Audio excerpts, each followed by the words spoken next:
Коцевски требаше да му слугува на народот, а не на СДС. Затоа треба да биде сменет.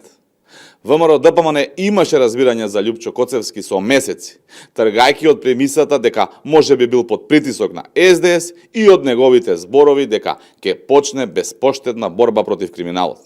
Сега, неколку месеци потоа, е сосема јасно дека Коцевски од секогаш бил слуга на СДС.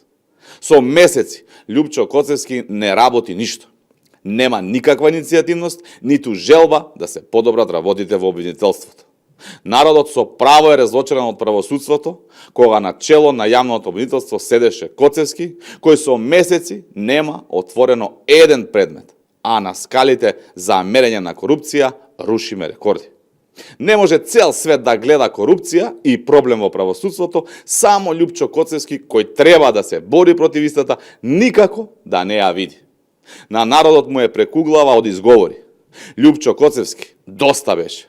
Одговорност има.